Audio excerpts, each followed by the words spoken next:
everything. People want to debate everything. And we have to recognize, like, let me just be the one to break it down to you. Like the Bible, beloveds, there are a lot of truths. There are a lot of stories and symbolisms. But it is a weaponized book. It's a weaponized book for mind control, beloveds. Religion was a military operation. It wasn't about saving anybody. Do you really believe that the person who raped your grandparents and oppressed your people would tell you about a mighty God if he really existed so you could liberate yourselves? Do you really think that? You see, now it's the time to know, beloveds. Belief ain't gonna do it. Belief is not enough. You have to know and know and know.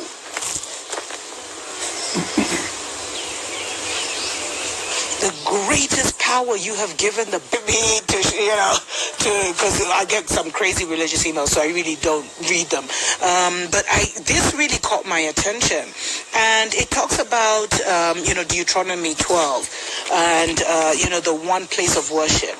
Because what I was saying before I even get into this is that even the Bible has been weaponized. So whether or not it has stories about our people, etc., it has been weaponized to achieve a certain agenda, which is to completely control your mind and your spirit and trap you in a very infantile thinking so that you can never become the independent, supreme being that you are.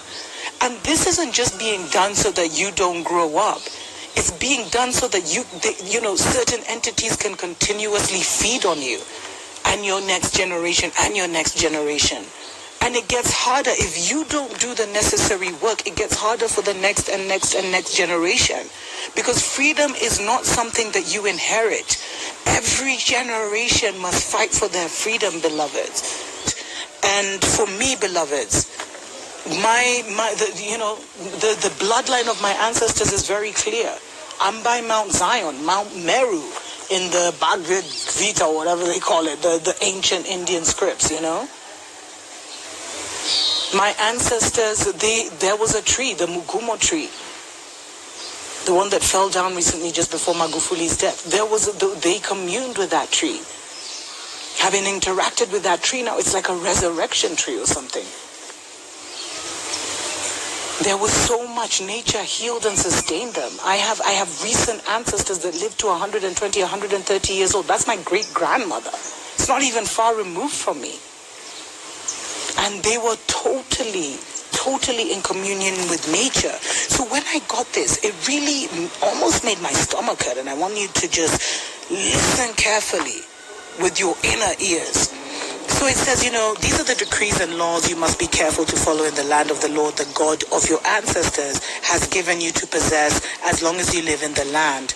Destroy completely all the places on the high mountains, on the hills, and under every spreading tree, where the nations you are dispossessing worship their gods.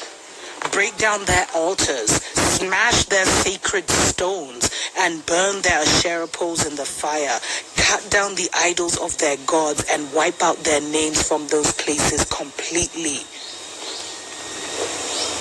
So it was all about a spiritual takeover on this plane where they destroyed every trace of our gods and then indoctrinated the majority of our people who suffer from this religious psychosis to think it's wicked.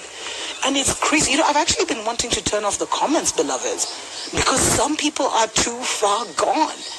And it's not about me, it's about them and who else they may infect with their religious psychosis at such a crucial time.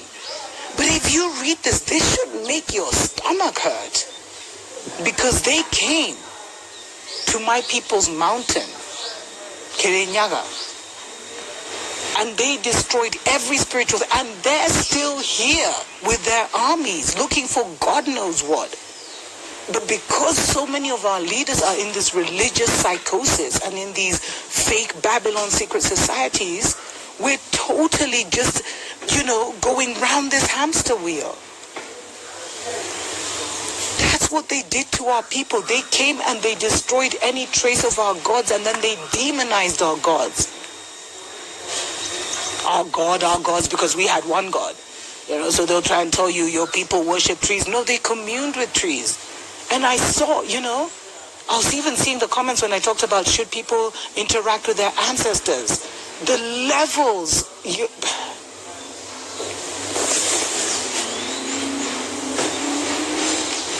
Let me know what you think about this verse. I'm gonna stop here for now. Let me know what you think about this verse.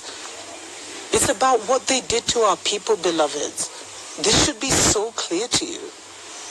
Because the Bible is a Stop selling religion. Stop selling hope to the people. Give people practical solutions. Buy farms. How do you buy a factory and then convert it into a church and people come inside and they're praying for employment?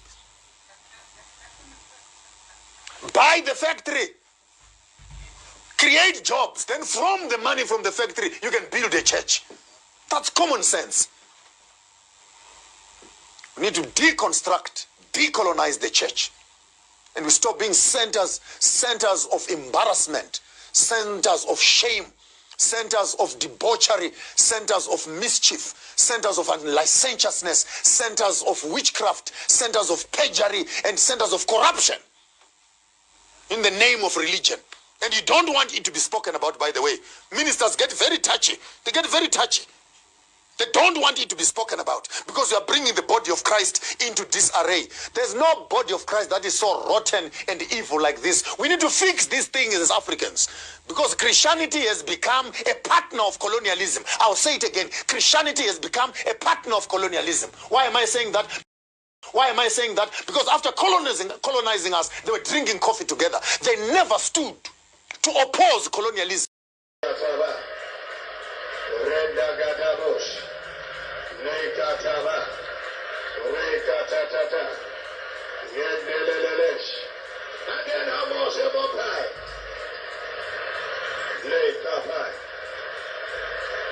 Radega Shetaba.